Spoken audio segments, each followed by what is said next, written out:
Hello everyone. तो आज हम करेंगे क्लास 10th चैप्टर इलेक्ट्रिसिटी का टॉपिक सर्किट डायग्राम।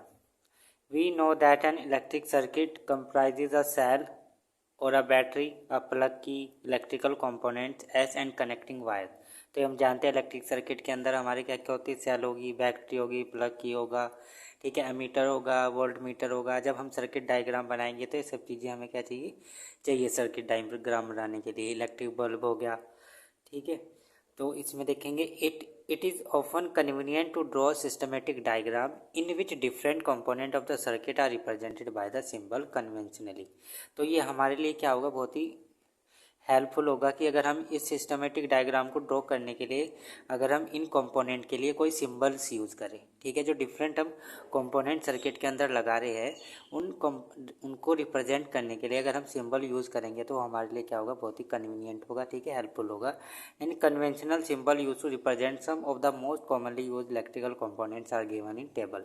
तो कुछ कन्वेंशनल सिंबल्स दे रखे हैं हमें कंपोनेंट को रिप्रेजेंट करने के लिए, इलेक्ट्रिकल कंपोनेंट को जो हम यूज़ करते हैं। तो वो देखेंगे क्या क्या है, ठीक है। अगर इलेक्ट्रिक सेल क्या कंपोनेंट है, इसका सिंबल क्या हो जाएगा, ये हो जाएगा, ठीक है। तो जब हम सर्किट डायग्राम में लगाएंगे तो इस तरह से इसको रिप्रेजेंट करेंगे इलेक्ट्रिक सेल को। अब बैटरी और अ कॉम्बिनेशन ऑफ सेल, अगर एक इलेक्ट्रिक सेल से हमारे पास ज़्यादा है सेल्स, या फिर बोल लो कि वो बैटरी है, अगर हमें बैटरी को कनेक्ट करना है या फिर कॉम्बिनेशन ऑफ सेल को कनेक्ट करना है तो इस तरह से रिप्रेजेंट करेंगे, ठीक है।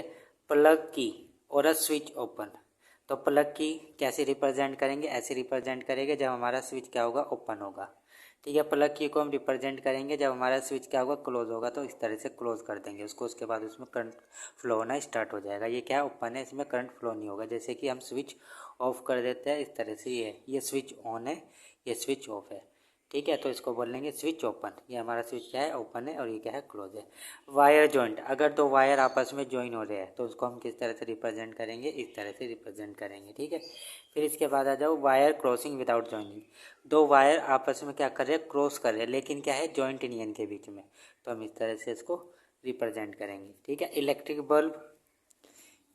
बल्ब को आप इस तरह से रिप्रेजेंट कर सकते हो, ठीक है, या ऐसे बना सकते हो या फिर इस तरह से आप इसको रिप्रेजेंट कर सकते हो। आ रजिस्टर ऑफ रेजिस्टेंस आर, ठीक है।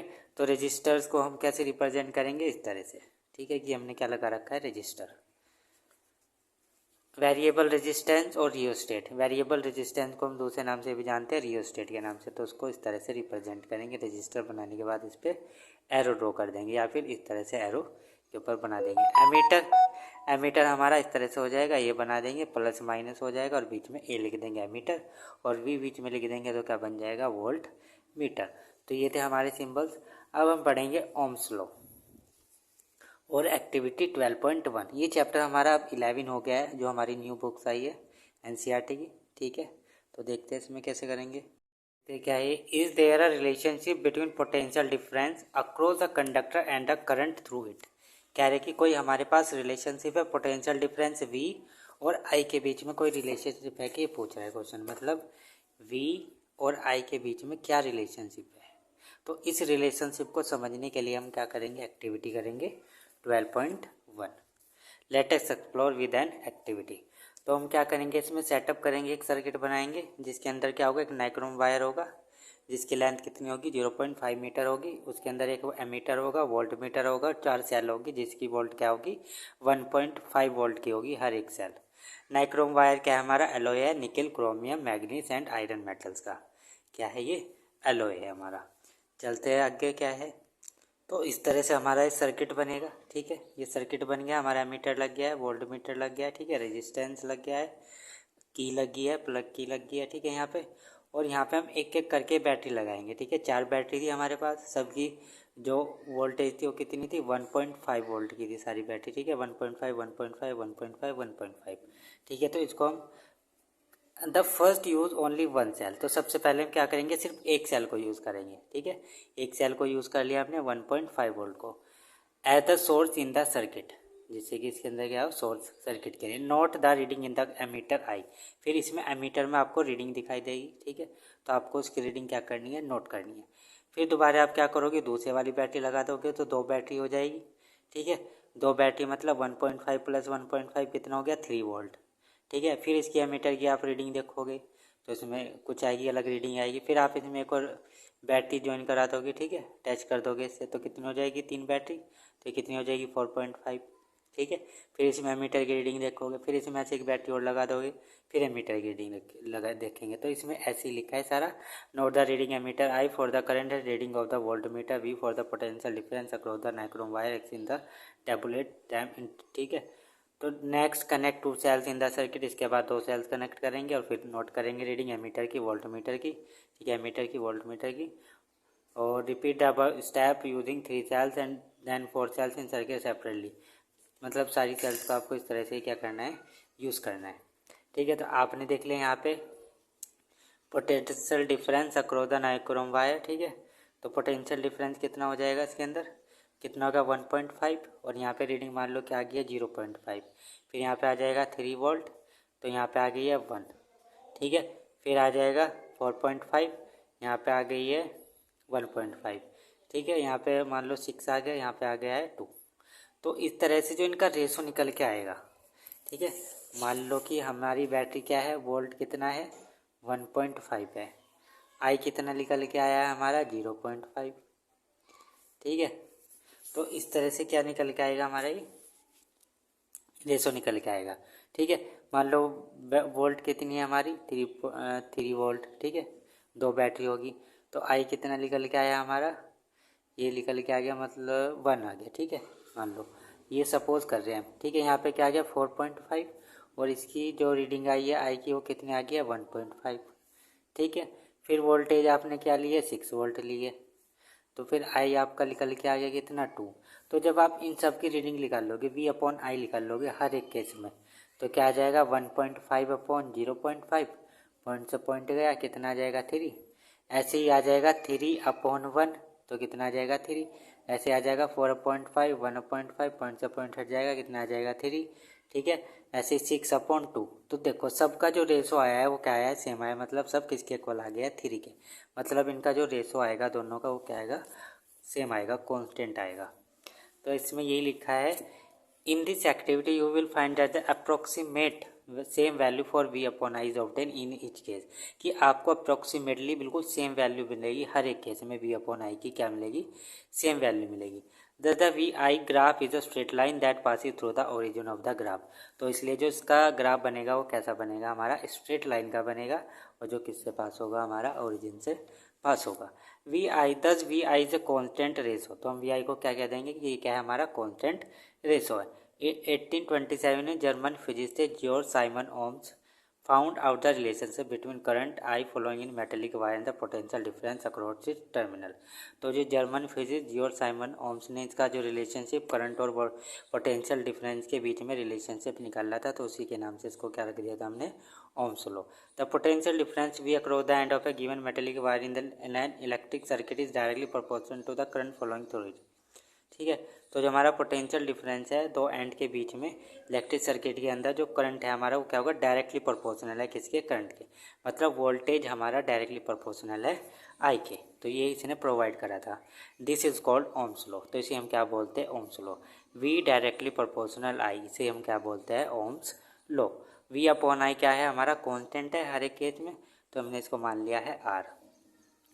तो V अपॉन आई है, आई डिवाइड में इधर मल्टीप्लाई में चला जाएगा, तो क्या हो जाएगा V equals to I R. In equation 12.4 और R is a constant for a given metallic wire at a given temperature. तो R क्या है हमारा, कांस्टेंट है, किसी भी मेटेलिक वायर को आप यूज़ करोगे उसके लिए R क्या होगा, ये क्या है, कांस्टेंट है हमारा एट अ गिवन टेम्परेचर। आपको टेम्परेचर भी क्या फिक्स है, और जो आपका मेटेलिक वायर वो भी फिक्स है, तो उसका R क्या होगा, कांस्टेंट होगा। इज कॉल्ड इट्स रेजिस्टेंस, तो उस मेटेलिक वायर का ये क्या हो जाएगा, उसका रेजिस्टेंस बोल लेंगे इसको हम। It is the property of a conductor to resist the flow of charge. तो ये क्या है, प्रॉपर्टी है कंडक्टर की कि वो अपने अंदर से जो फ्लो हो रहा है चार्ज इसको फॉलो ना होने देने का, मतलब उसको रेजिस्ट करेगा, रुकावट पैदा करेगा, उसके फ्लो ऑफ चार्ज में क्या करेगा, ये रुकावट पैदा करेगा। ठीक है, अब देखते हैं इसमें एस आई यूनिट इज ओम। इसकी एस यूनिट क्या है, ओम है, रिप्रेजेंटेड बाय ग्रीक लेटर। ठीक है, तो इससे ग्रीक लेटर से हम इसको क्या करते हैं, रिप्रेजेंट करते हैं ओमेगा से। According to Ohm's law R is equal to V upon I. तो ओम्स लॉ के अकॉर्डिंग क्या है, R is equal to V upon I है। इसका V अपॉन आई से ही हमने क्या निकाला था, तो ये रिलेशन है इसका, ये हमने देखा अभी। If the potential difference across the two and of a conductor is 1 volt, अगर पोटेंशियल डिफरेंस दो एंड के बीच में हमारा क्या है 1 वोल्ट है, और जो करंट फ्लो हो रहा है उसमें वो क्या है 1 एम्पियर है, तो जो हमारा रेजिस्टेंस निकल के आएगा वो क्या निकल के आएगा 1 ओम निकल के आएगा। That is 1 ohm is 1 volt upon 1 ampere. तो आई क्या हो जाएगा हमारा V अपॉन आर। ठीक है, it is obvious that the current through resistor is inversely proportional to its resistance. तो ये हमें पता है कि जो करंट है किसी भी रजिस्टर के अंदर वो उसके इनवर्सली प्रोपोर्शनल है रेजिस्टेंस के। जितना ज़्यादा उसके अंदर रेजिस्टेंस होगा उतना कम उसके अंदर करंट फ्लो होगा, और जितना कम रेजिस्टेंस होगा उतना ज़्यादा उसके अंदर करंट फ्लो होगा। If the resistance is doubled the current gate half, अगर हम रेजिस्टेंस को डबल कर देंगे तो करंट हमारा हाफ हो जाएगा। In many practical cases it is necessary to increase और decrease the current in an electrical circuit. तो कुछ प्रैक्टिकल केसेस में हमें नेसेसरी हो जाता है कि उसके अंदर हम करंट को इंक्रीज करें या डिक्रीज करें। एक component use to regulate current without changing the voltage source is called variable resistance. तो हम यहाँ पे एक कंपोनेंट यूज़ करते हैं जिससे कि हम क्या करें, बिना वोल्टेज को चेंज करें उसके अंदर करंट के को क्या कर सके, हम चेंज कर सके। तो उसको हम कैसे करेंगे, हम वहाँ पे एक वेरिएबल रेजिस्टेंस यूज़ करेंगे, मतलब रियोस्टेट यूज़ करेंगे, जिससे हम रेजिस्टेंस को बढ़ा और घटा सकते हैं। ठीक है, एक component use to regulate current without changing the voltage source, कि हम क्या करेंगे उसमें करंट को क्या करेंगे, रेगुलेट करेंगे वोल्टेज को बिना चेंज किए। In an electrical circuit a device called rheostat. तो इसे हम क्या बोलते हैं, रियोस्टेट बोलते हैं। Is often use to change the resistance in the circuit. तो रियोस्टेट को हम किस लिए यूज़ करते हैं, रेजिस्टेंस को चेंज करने के लिए सर्किट के अंदर। ठीक है, we will now study about electrical resistance of conductor with the help of following activity. अब हमारी एक्टिविटी आ गई है 12.2।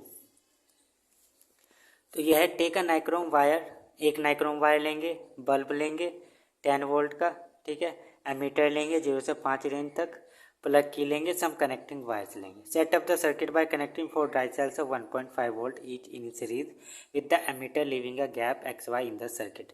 तो ये हमारा सर्किट बन गया है। ठीक है, सर्किट ऐसा हमारा बना हुआ है। तो हम क्या करेंगे, एक एक करके पहले नाइक्रोम वायर को यहाँ पे बीच में ज्वाइन करेंगे, फिर बल्ब को लगाएंगे यहाँ पे, फिर टॉर्च बल्ब को लगाएंगे यहाँ पे इसके बीच में ज्वाइन करेंगे, और फिर इसके बाद इनका देखेंगे कि किस तरह से इसके अंदर हमारा करंट फ्लो हो रहा है। ठीक है, complete the circuit by connecting the nichrome wire in the gap XY। तो इस सर्किट को हम कंप्लीट करेंगे कैसे, नाइक्रोम वायर को यहाँ पे कनेक्ट करने के करके। ठीक है, note down the meter reading, और फिर मीटर की हम रीडिंग देखेंगे। ये रहा हमारा meter. Take out the key from the plug, फिर इसमें से की निकाल लेंगे हम बाहर, और फिर दोबारा इसमें से 10 वोल्ट का बल्ब लगाएंगे। Same process, replace the nichrome wire with the torch bulb, फिर इसमें क्या लगाएंगे, टॉर्च बल्ब लगाएंगे in the circuit and find the current through it by measuring the reading of the ammeter. फिर इसके अंदर हम क्या देखेंगे कि इसके अंदर कितना करंट फ्लो हो रहा है, किससे देखेंगे, एमीटर से। फिर उसके बाद इसको हटाएंगे इसमें से, इसको लगाइए 10 वोल्ट बल्ब को। Now repeat this step with the 10 volt bulb in the gap XY। तो इसको फिर रिपीट करना है ऐसे जैसे हमने 2 बार करा है। Are the ammeter reading different for different component connecting in the gap XY। तो क्वेश्चन आ गया क्या, ये इनमें जो एमीटर की रीडिंग आ रही है क्या वो डिफरेंट आ रही है डिफरेंट के लिए, तो यस डिफरेंट आ रही है। डिफरेंट कंपोनेंट के लिए जो एमीटर की रीडिंग आएगी वो हमारी डिफरेंट आएगी। तो अभी इसके सारी पढ़ेंगे क्या है reason. You may repeat this activity by keeping any material component in the gap observe the ammeter reading in each case analyse the observation. बस वही लिखा है। In this activity we observe that the current is different for different component. तो इस activity में हमने क्या observe करा, जो हमें करंट मिल रहा है मीटर के अंदर वो डिफरेंट मिल रहा है, डिफरेंट कंपोनेंट्स है। ठीक है, अगर हम हर ये तीन कंपोनेंट हमारे पास, तो तीनों कंपोनेंट के लिए एमीटर के अंदर अलग रीडिंग आ रही है, डिफरेंट रीडिंग आ रही है। तो मतलब क्या है, इन तीनों कंपोनेंट के अंदर डिफरेंट करंट हमारा फ्लो होगा।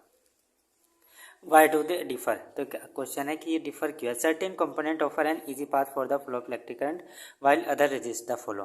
तो कुछ कंपोनेंट तो हमारे ऐसे होंगे जो इजीली किसी भी चार्ज को अपने अंदर से फॉलो होने देंगे, और कुछ ऐसे होंगे जो फॉलो नहीं होने देने के। तो इस वजह से इनकी जो रीडिंग आएगी वो क्या आएगी, हमारी डिफरेंट आएगी। We know that motion of electron in an electric circuit constitute an electric current. तो ये हम जानते हैं कि मोशन ऑफ इलेक्ट्रॉन की वजह से इलेक्ट्रिक सर्किट के अंदर हमारा करंट फ्लो होता है। The electron however are not completely free to move within a conductor. तो जो हमारे इलेक्ट्रॉन्स है ये बिल्कुल कम्प्लीटली फ्री नहीं है कंडक्टर के अंदर मूव करने के लिए।